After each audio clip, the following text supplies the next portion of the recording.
Hello everyone, how are you all doing? You all doing great? I sure am. All right, guys, there's something very interesting I'd like to talk to you all about today. I've just come to know about this information 1 week ago, and when I found out about this information, I was shocked beyond belief, guys. I was shocked.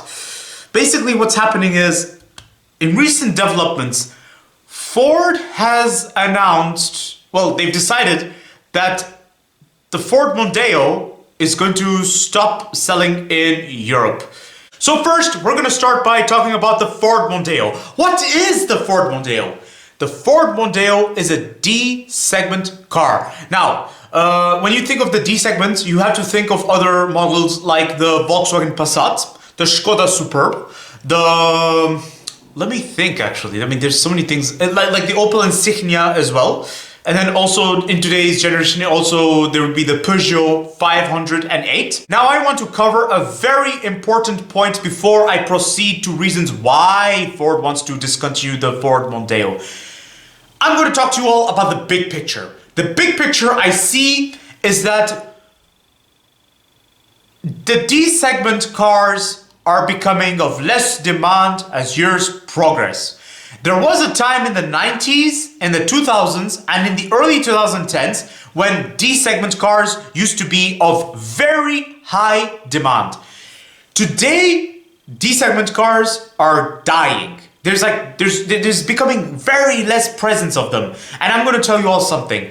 So, here from my observation, the most common segment of cars I've seen so far is A, B, C segments. And then also crossover SUVs have been picking up lately in the EU market, especially when it comes to private purchase or professional purchases. So professional is when you buy it under your company name. Rarest models I've seen so far are D-segment cars. Now, when it comes to car brands, the most common D-segment car I've seen would be the Skoda Superb and the Volkswagen Passat. Now, that's my observation here in Belgium.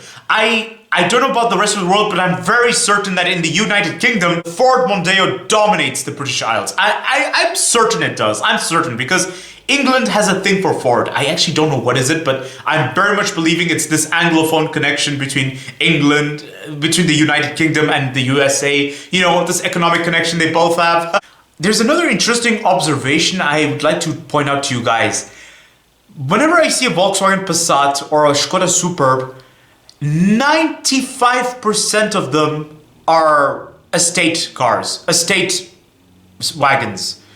So it's very rare you see a sedan version Passat or a sedan version Superb. The only time I'll ever see them is probably in Brussels, and they're probably being used as taxis. Well, I know the Brussels taxi fleet has an obsession with Passats and Superbs, but in the towns surrounding Brussels, they are nowhere to be seen. You don't see much sedan version Passats and Superbs.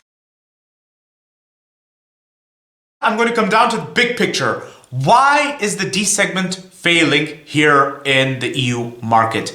The D segment is failing here in the EU market because of crossover SUVs. Crossover SUVs! What did you do? At the same time, in order to reduce production cost, car manufacturers have to sacrifice a certain segment.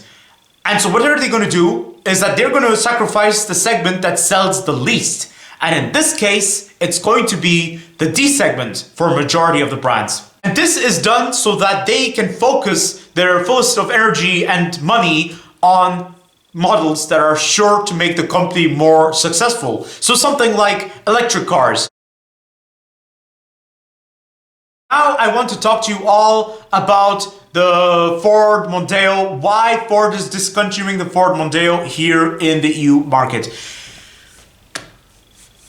Ford is going to discontinue the Ford Mondeo in the EU market. It's a very big shock for me, but first of all, I'm surprised. But at the same time, I'm not surprised because they haven't been selling very well. The only parts of the EU market where they've been selling like hotcakes from the beginning was the British Isles. They're everywhere to be seen. But as soon as you leave the British Isles, as soon as you set foot in France or in Germany, or as soon as you set foot here in Belgium, where I'm from, you don't see any. You don't see any here. Oh, do I see it? No, I don't. Oh, I probably do see one, but that's just the only one I'll ever see after a long time. So that's the point, guys. Ford is going to discontinue the Ford Mondeo, and the reason being that it's been poor sales. And also another reason I believe that Ford is going to discontinue the Ford Mondeo is because of environmental initiatives that have been put forward in the EU market.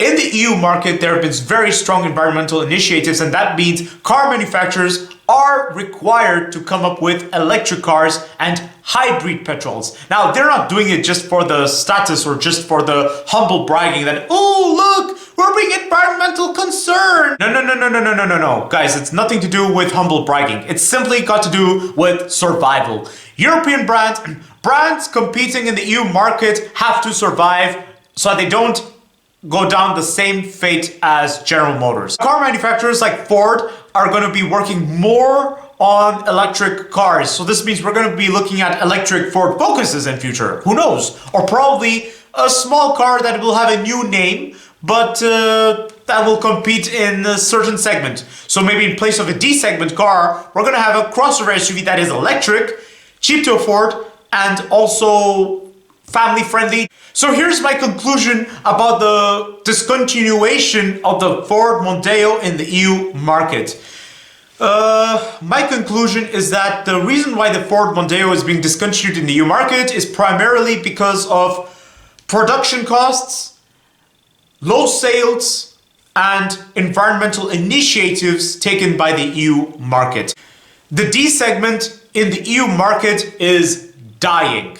Now people are moving to crossover SUVs or electric cars or hybrids, so like I think the Toyota Prius in particular earned a lot of fame in the 2000s and in the 2010s that it kind of indirectly destroyed the D segment because people in the D segment saw that the Toyota Prius was very economic, and especially with cars with the hybrid technology which Toyota built.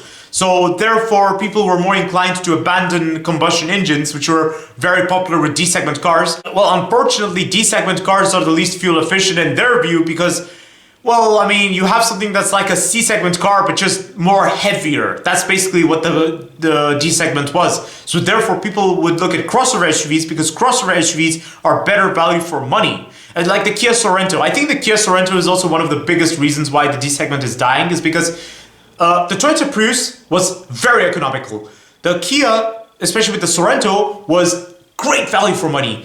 I don't usually use the word perfect, but here I'm inclined to use perfect. I mean, the Kia Sorento was basically perfect value for money. And it's, like for a price of 40,000 euros or almost 45,000 euros, you get a fully loaded Kia Sorento that's just top of the top, really good. Whereas for the price of 45,000 euros, you wouldn't be really satisfied with a D-segment car because the D-segment car would still have something missing, especially if it's a Volkswagen Passat. Volkswagen loves penalizing you for every option you do not pick. So you have to put more options if you want to make your Volkswagen satisfying to drive. So you want my opinion of the discontinuation of the Ford Mondeo? Oh, I love the discontinuation of the Ford Mondeo. You know why, everyone? Because this means Ford is finally waking up and realizing that, oh no, the Ford Mondeo was not really good after all. You know what? We're going to discontinue it and come up with something more interesting. And that also means there's a chance we're going to have new electric cars. Finally, we are going to have more electric cars, guys. The Ford Mustang Mach-E was amazing. I test drove the Ford Mustang Mach-E and I couldn't help but point out how much I loved it. My biggest wish is that Ford actually releases an electric sedan. Like seriously, something that's a bit bigger than a D-segment car, but that's electric and that's a bit premium, something more American. Because what we need is some more American pride in Ford. Don't forget to like, comment, and subscribe. And stay tuned for more videos that are on the run. All right, bye.